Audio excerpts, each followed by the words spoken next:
अब नजर डालते हैं दोनों टीमों की प्लेइंग 11 पर। नजर डालते हैं लखनऊ सुपर जायंट्स की प्लेइंग 11, संभावित प्लेइंग 11 क्या हो सकती है। तो लखनऊ सुपर जायंट्स की संभावित प्लेइंग 11 में आपको सबसे पहले केएल राहुल और क्विंटन डिकॉक की जोड़ी ओपनिंग करते हुए नजर आएगी। इस जोड़ी की खास बात यह है, इस सीजन फिलहाल जो अब तक 2 मुकाबले लखनऊ सुपर जायंट्स ने खेले, उसमें एक मुकाबले में केएल राहुल ने अर्धशतक लगाया, तो वहीं दूसरे मुकाबले में यानी पिछला जो मुकाबला पंजाब किंग्स के खिलाफ खेला गया था उसमें क्विंटन डिकॉक ने अर्धशतकीय पारी खेली थी। यानी 2 मुकाबले लखनऊ सुपर जायंट्स अब तक खेल चुकी है और दोनों ही ओपनर ने एक एक मुकाबले में अर्धशतक जड़ा है। उसके बाद देवदत्त पाडिक्कल नंबर 3 पर आएंगे। देवदत्त पाडिक्कल से बहुत ज्यादा उम्मीदें थी लखनऊ सुपर जायंट्स को, लेकिन अब तक जो 2 मुकाबले खेले गए उसमें देवदत्त पाडिक्कल ने बहुत बुरी तरह से निराश किया है, बहुत बुरा प्रदर्शन उनका रहा है। तो इस मुकाबले में अच्छा प्रदर्शन कर देवदत्त पाडिक्कल टीम की उम्मीदों पर खरा उतरना चाहेंगे। साथ ही साथ देवदत्त पाडिक्कल के पास एक सुनहरा मौका यह भी होगा कि उस टीम के खिलाफ वो अच्छा प्रदर्शन करे जिस टीम ने उन पर भरोसा नहीं जताया। देवदत्त पाडिक्कल पहले आरसीबी का हिस्सा थे और शानदार प्रदर्शन कर रहे थे। उम्मीद थी कि वो लंबे समय तक आरसीबी के साथ रहेंगे, लेकिन आईपीएल 2022 से ठीक पहले देवदत्त पाडिक्कल को टीम ने रिलीज कर दिया था, जिसके बाद वो पहले राजस्थान रॉयल्स गए और इस बार वो लखनऊ सुपर जायंट्स आए। तो मौका है बदला लेने का, बदला उस टीम से जिसने उन पर बहुत ज्यादा भरोसा नहीं जताया। उसके बाद आएंगे निकोलस पूरन नंबर 4 पर। यह वो नाम है जिसने आईपीएल 2024 में अब तक खेले दोनों मुकाबलों में अच्छा प्रदर्शन किया है। टीम के लिए पहले मुकाबले में 64 रन नाबाद बनाए थे उन्होंने और पिछले मुकाबले में पंजाब किंग्स के खिलाफ अर्धशतक से चूक गए थे, 2 रन शॉर्ट रह गए थे, 48 पर वो आउट हो गए थे। दीपक हुड्डा, इनसे फिनिशर की भूमिका अदा करने की जिम्मेदारी इन पर दी जाएगी। लखनऊ सुपर जायंट्स की जो टीम मैनेजमेंट है इनसे फिनिश करने के लिए कहेगी, लेकिन ये मिडिल ऑर्डर में भी बल्लेबाजी करने के लिए जाने जाते हैं, टॉप ऑर्डर में भी बल्लेबाजी करने के लिए जाने जाते हैं। अब तक इन्होंने कुछ ऐसा खास प्रदर्शन इस सीजन किया नहीं है। टीम को इनसे बहुत ज्यादा उम्मीदें हैं, फैंस को इनसे बहुत ज्यादा उम्मीदें हैं और चाहेंगे दीपक हुड्डा भी कि ऐसा प्रदर्शन करे, इतना शानदार प्रदर्शन करे कि T20 वर्ल्ड कप में भी इनके नाम की चर्चा हो। क्योंकि आप सबको यह बात भी ध्यान में रखना होगा कि आईपीएल 2024 के फर्स्ट हाफ के बाद जिन खिलाड़ियों का प्रदर्शन अच्छा होगा वो खिलाड़ी T20 वर्ल्ड कप 2024 के लिए भी भारतीय स्क्वाड में चयनित हो सकते हैं। मार्कस स्टोइनिस आएंगे, फिनिशर, जो प्रॉपर फिनिशर की जो भूमिका है मार्कस स्टोइनिस के कंधों पर होगी और आयुष बदोनी के कंधों पर होगी।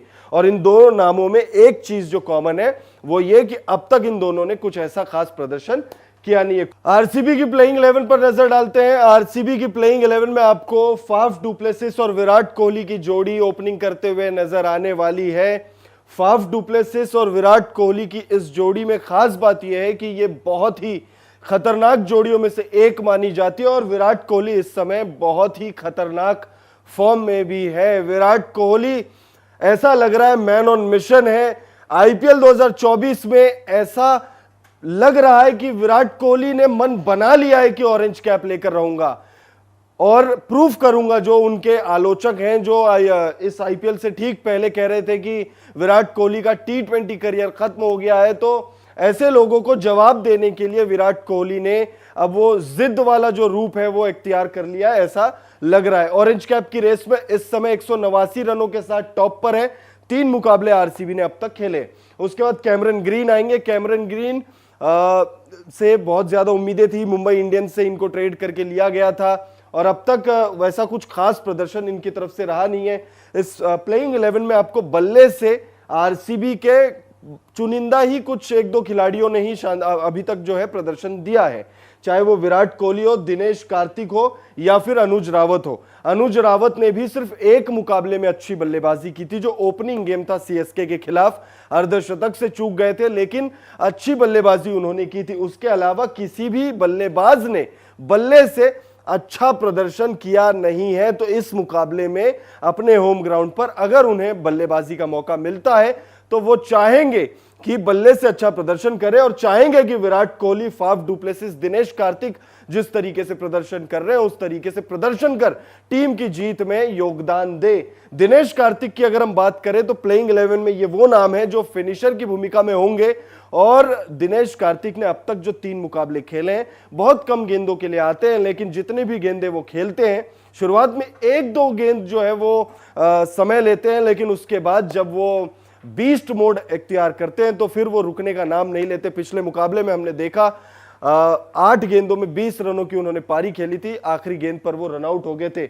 बाकी अगर हम गेंदबाजों की बात करें तो अल्जारी जोसेफ, मयंक डागर, मोहम्मद सिराज और यश दयाल अब तक अच्छी गेंदबाजी कर रहे हैं। कंसिस्टेंट अगर कोई गेंदबाज है तो वो यश दयाल है, मोहम्मद सिराज, ये 2 नाम है कंसिस्टेंटली अच्छी गेंदबाजी कर रहे हैं। मयंक डागर ने पिछले मुकाबले में ठीक ठाक गेंदबाजी करी थी, 1 विकेट उन्होंने हासिल किया था। वहीं अल्जारी जोसेफ, जिनको बहुत ज्यादा भारी भरकम प्राइस देकर अपनी टीम में शामिल किया था आरसीबी ने, 10 करोड़ से ऊपर की कीमत इनको दी थी। सवाल उठे थे कि भैया आप 10 करोड़ रुपए में किसी और गेंदबाज को भी ले सकते थे, आपने अल्जारी जोसेफ को क्यों लिया? अल्जारी जोसेफ ऐसे तो बहुत शानदार गेंदबाज है, लेकिन इस सीजन अब तक अपने आप को प्रूफ नहीं कर पाए। हालांकि ये बात भी आप लोगों को ध्यान में रखनी चाहिए कि सिर्फ 3 मुकाबले आरसीबी ने अब तक खेले। तो आरसीबी की प्लेइंग 11 में आपको Virat Kohli, Faf du Plessis, Cameron Green, Rajat Patidar, Glenn Maxwell, Anuj Rawat, Dinesh Karthik, Alzarri Joseph, Mayank Dagar, Mohammed Siraj और यश दयाल दिखने वाले हैं। पॉइंट्स टेबल पर अगर हम बात करें इन दोनों ही टीमों के अब तक के प्रदर्शन पर, तो लखनऊ सुपर जायंट्स नंबर 6 पर काबिज है, तो वहीं आरसीबी 9वें नंबर पर है। एलएसजी ने अब तक 2 मुकाबले खेले हैं, जिसमें 1 मुकाबला एलएसजी ने जीता है, पिछला वाला पंजाब किंग्स के साथ। तो वहीं आरसीबी ने 3 मुकाबले खेले, आरसीबी का ये चौथा मुकाबला है। आरसीबी 1 मुकाबला जीत कर आ रही है, 9वें स्थान पर है। आरसीबी चाहेगी कि अपने होम ग्राउंड पर यह मुकाबला जीते और पॉइंट्स टेबल में थोड़ा सा हलचल मचाए। अब हेड टू हेड आंकड़ों पर नजर डालें। एलएसजी और आरसीबी जब जब आमने सामने आए तब आरसीबी का पलड़ा भारी रहा है। 4 बार ये दोनों ही टीमें आमने सामने आई है और इन 4 मुकाबलों में एलएसजी सिर्फ 1 बार जीत हासिल कर पाई है, तो वहीं आरसीबी ने 3 मुकाबलों में डोमिनेट किया है। पिच रिपोर्ट हमने देखी, वेदर रिपोर्ट हमने आपको बताया, संभावित प्लेइंग 11 पर हमने चर्चा की, हेड टू हेड आंकड़े भी अब आप जानते हैं। इन तमाम जानकारी को जानने के बाद आपको क्या लगता है इस मुकाबले में कौन सी टीम बाजी मारेगी?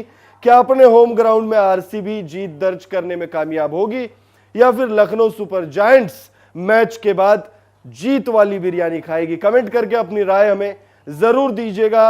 ये वीडियो आपको कैसा लगा वो भी हमें बताइएगा। वीडियो पसंद आया तो इसे लाइक करें, चैनल को सब्सक्राइब नहीं किया तो सब्सक्राइब करके बेल नोटिफिकेशन प्रेस करें। मिलते हैं अगली वीडियो में, तब तक टेक केयर।